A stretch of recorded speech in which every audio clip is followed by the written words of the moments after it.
my take on Anthony Richardson is there are very few people on planet Earth who can do the things he does with the football. He makes throwing the ball 60 yards look incredibly easy. He does things with his legs that very few quarterbacks can do.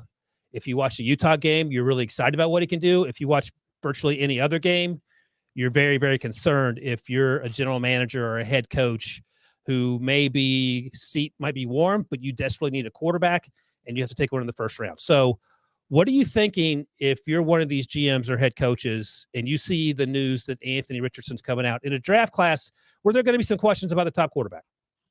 Yeah, no, they're probably going to be scrambling this whole offseason to try to figure out what this kid is. And when you watch him on tape, you watch the Utah game, like you mentioned, he looked like, boy, this is a for sure pick. He's a franchise quarterback. We can build with him. And then I went back, just checking my notes here, versus Kentucky, the 2 interceptions, and even South Florida, he threw 2 very poor decisions in interceptions. So I had to go back and look at some later tape on him. So I went and watched him in the last game against Florida State. I watched him in Texas A&M. He was lights out, I thought, and showed some of the things that he showed in the Utah game.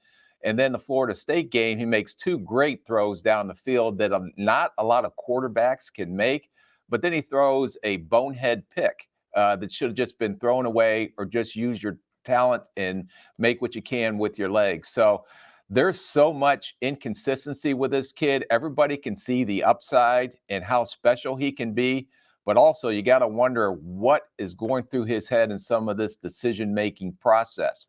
And the other thing that I think is really going to have to get dug into or delved into during this pre-draft process is how much time does he spend, other than on the football field and playing street ball, on truly understanding the position, putting in the time to watch the tape, understanding how to go through progressions, because the things that you're getting away, and I understand it's the SEC and probably the best football in college football right now, but you're not going to be able to get away with a lot of this stuff that you're getting away with in college. So this is a type of prospect that you probably say to yourself in the draft meetings, either this guy is a boom or bust. He either is going to get us a contract extension, or we're going to be out in the street looking for a job in a couple years.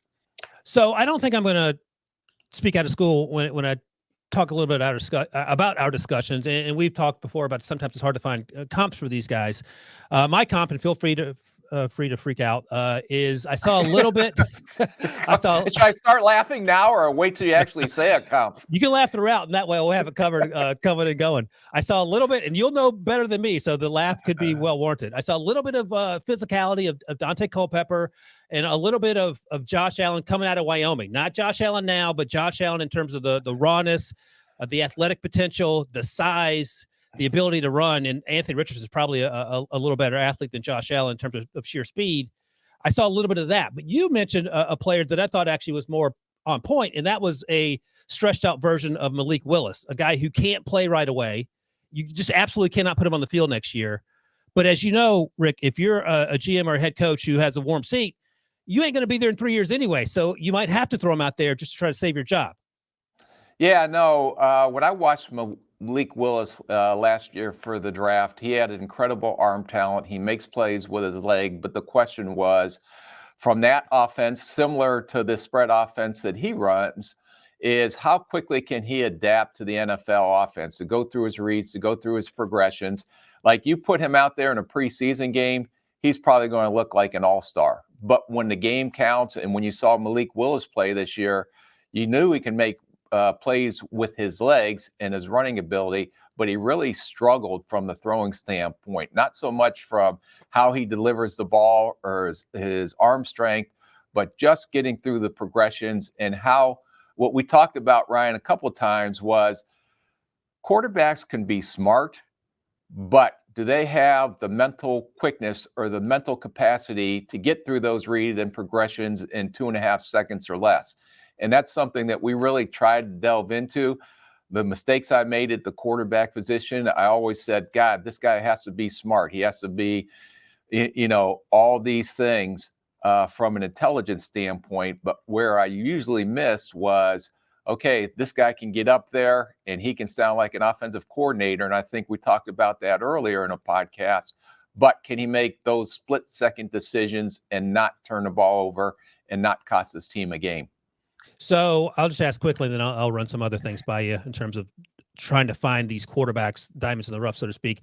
Was there a quick and dirty test you could do as a general manager and as a staff to get a sense of how quick a quarterback might be? Or is this something that you just almost like rolling the dice to try to? I don't know. That's a new one, a quick and dirty test. What kind of podcast is this? I thought we were just talking about draft. What the heck does quick and dirty test mean? The quick and dirty test comes on at 11 p.m. So that's the No, some of the testing we did was testing their visual awareness, and when they see something, and it was a time test, and how quickly they can react or respond to what they were seeing. So it still wasn't perfect, but we were trying to evolve that way. Even we went as far as using some film where they actually put the goggles on, and excuse my ignorance, is when you put goggles on and you play in that virtual world, what's that called? Virtual reality. Okay. Virtual reality. Yeah. Okay.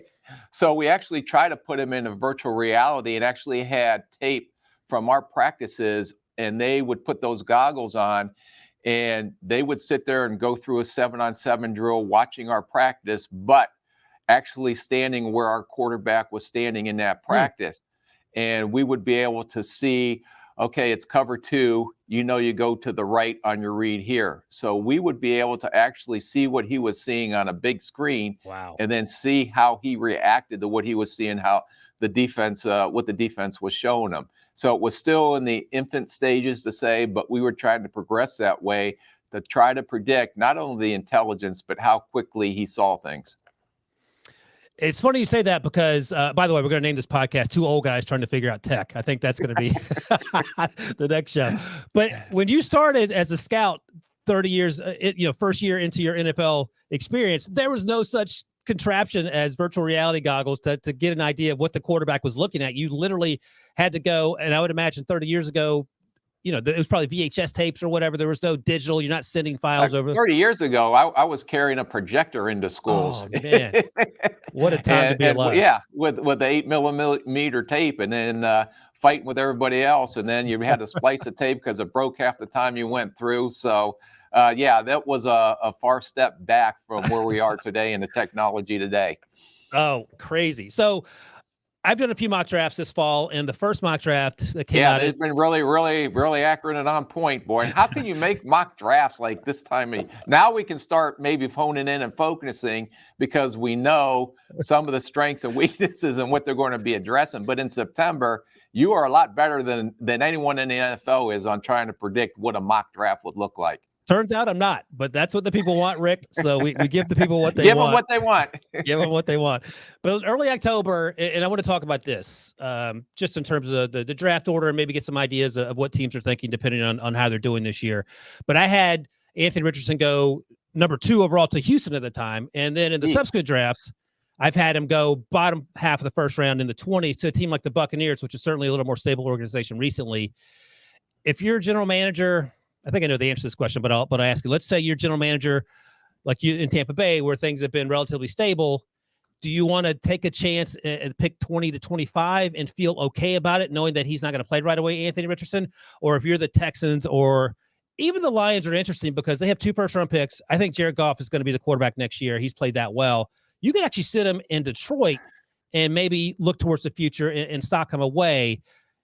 What is what are you looking for as a general manager? Do you want to have the stability of a veteran team, or are you willing to roll the dice on this guy if you're a team that won 2 games this year? Well, I think you're going to have to be a little bit more conservative on hoping that you have a guy like, to me, a Detroit situation, the way Goff was been playing, and they threw 40 points up on the Jaguars yesterday, and the command he has on the offense. If he went into a situation where a team had a vet quarterback that was in place, that they can take time to develop him, if he checks out okay through the pre-draft process, then maybe that has more value than if you think you're going to bring this kid in on day 1 and have him be your starter right off the bat.